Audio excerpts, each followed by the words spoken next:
Now here's the man that needs no introduction. Hey everybody, it's Jim here. Yeah, that's awesome. Hey everybody, it's Jim here. I've always wanted to do this. Hey everybody, it's Jim here. What's your connection to Parkinson's disease? Hey everybody, it's Jim here. Sorry, that's my foot. I'll do better next time. Hey everyone, it's Jim here, and we've got another guest for you from Toronto. His name is Lloyd Taylor. Lloyd, welcome to the podcast, my friend. Thank you, Jim. Yeah, good to have you here. So let's get right into it, Lloyd. Tell us about your Parkinson's journey so far. My Parkinson's journey. Well, if you'd have asked me yesterday, Jim, it's a shame we didn't do this yesterday, or maybe it's not a shame. If you'd have asked me yesterday, I'd have had a nice, tight, succinct answer for you.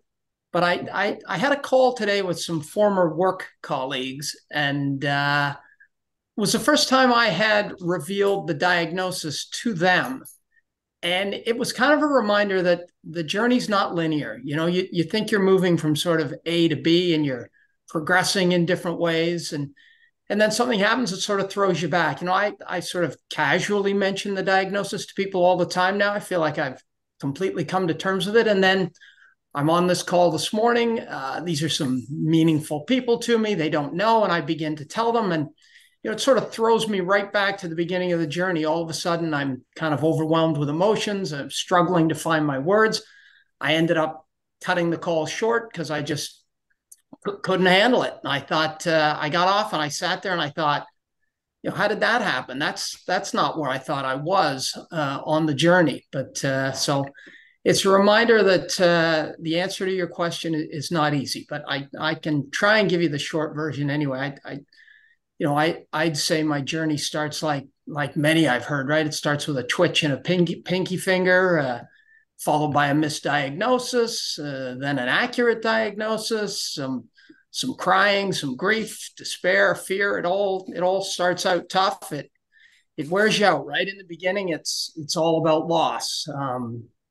The disease is taking things away from you, taking things away every day. And you reach a point, you get tired of that. You start wanting to take things back, and you can. I mean, you can embrace exercise, you can eat better, you rest when you need it, you reach out to people, and you start to turn the balance. So it's not just subtraction anymore. It's not just loss. The loss always continues. It's built in, right? You know, this is a needy disease, and it catches you by surprise. One day you can swing your arm, one day you can't. You lose things, and taking things back is harder. You have to fight for it. You have to schedule it. The loss doesn't need to be scheduled. You don't need to schedule losing things. You need to schedule the taking back. You need to schedule the bike ride and schedule the tea with a friend, schedule the midday nap.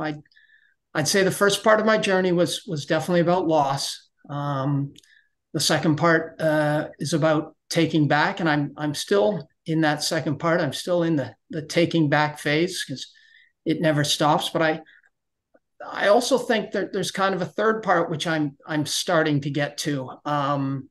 Someone told me once that you should spend the first half of your life taking, accumulate, build yourself up, take all you can in the first half.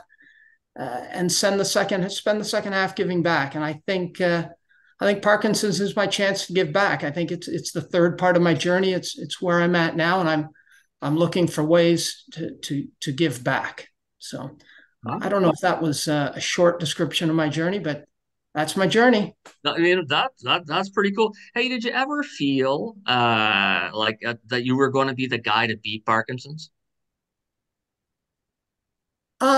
Definitely. I would say two things to that. One is I feel, and I sometimes still feel, that I'm the guy who doesn't really have it. This can't be true. That it'll get figured out one of these days. I don't mean Parkinson's will. I mean the mistake that's been made in diagnosing me with Parkinson's. That'll get sorted out. Someone will call me, and it turns out I don't have it. But more to your question, yeah, I think, especially in the beginning, you know, when the symptoms are mild, even though you've accepted that you've got it, the symptoms aren't that bad. And so your life looks pretty normal, and you think, well, even if I've got it, this thing can't beat me. I'll beat it. What is this? There's a twitch in a pinky finger. I can overcome this. I'll go for a run tomorrow morning and it'll all be fine. I think I feel that way less now as the symptoms expand and take over a little more. It's harder to think you're going to beat it, but I think someone else might beat it for me. I mean, a lot of good things are happening, a lot of good announcements, a lot of movement on the medical front. So I don't feel beaten, that's for sure. There were days in the beginning where I could honestly say that I didn't feel like I had Parkinson's. And now that I'm, 8 years in, I would say that there isn't a day where I don't know that I have Parkinson's. So that's an interesting change. But you're right. It's scheduling the taking it back. I think that's an awesome way of looking at it. And also the like finding ways to give back, right, is very important. And whew, man, we are experiencing some exciting news in terms of medical front. And who knows? When I was talking to people initially, right, and went through fundraising and all that sort of stuff, is like, yeah, you know what? I'm not doing this for me.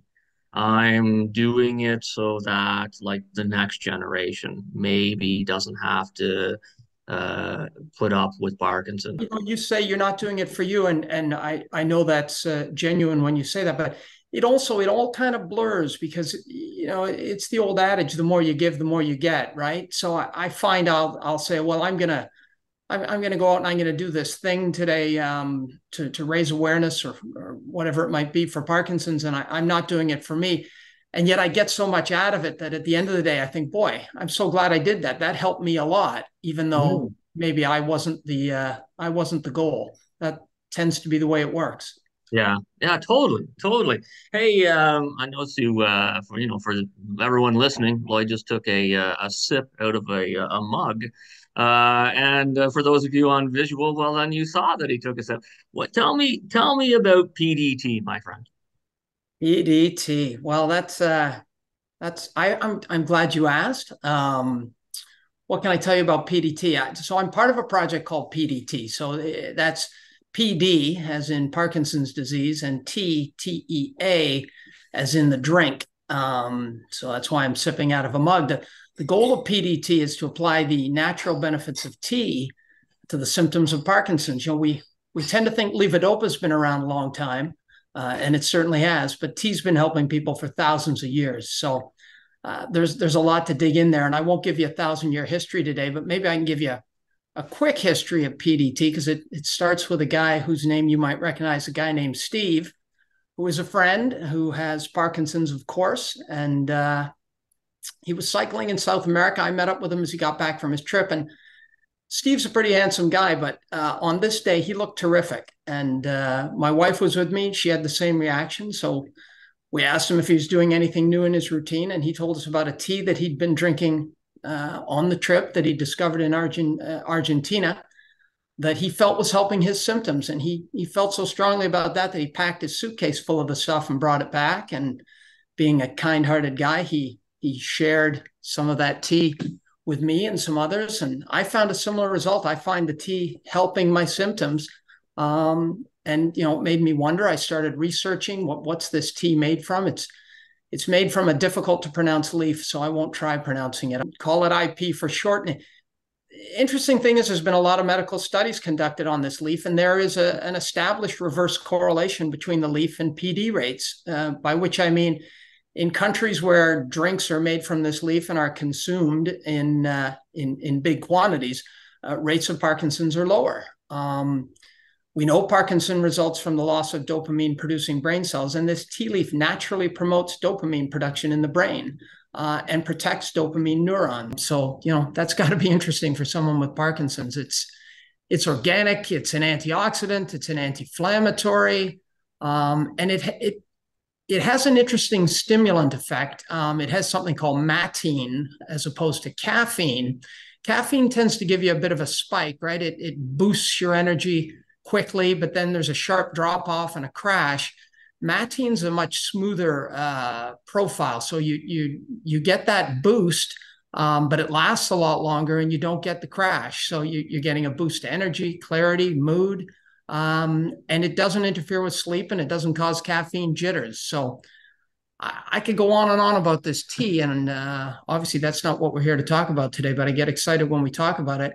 It's probably a good time to say what it isn't, and certainly it isn't a cure. The challenge with the tea is it's not readily available in North America, and it's not in a format that's easy to consume. So that's part of what we're doing with PDT project, is to, first of all, improve the blend, make it more focused to Parkinson's symptoms, but improve the format so it's easier to consume, make it readily available, and direct proceeds to Parkinson's research. So that's the whole story. Our mantra at PDT is every drop helps, and we certainly think it does. So thank you for asking, Jim. Do we have a timeline of when? I am going to Barcelona for the World Parkinson's Congress at the beginning of July, and we will have the first batch of tea ready before I go, and I'm actually going to take some with me to the Congress, and people can find me sitting in the coffee breakout rooms drinking tea instead of coffee. Nice. Okay. So hopefully, and if anybody wants, I mean, if anybody's interested in finding out more, they can email me. I'm happy to give people more information on timelines and what the tea's all about, what the project's all about. Hard to take down an email quickly, but it's pdtinfo@gmail.com. Spinning Wheels, Parkinson's Conversations with Jim here. Wow, Mike and I would really like to thank Lloyd Taylor for coming on. Thanks for sharing your story, Lloyd. Thanks for telling us about PDT. Lloyd's going to come back every once in a while because we want to hear how Barcelona went, World Parkinson Congress. We want to hear how PDT is coming along. His first comments was, "It tastes awful." And, that maybe that works for cough syrup, but it shouldn't be the case for tea. So PDT tastes nice.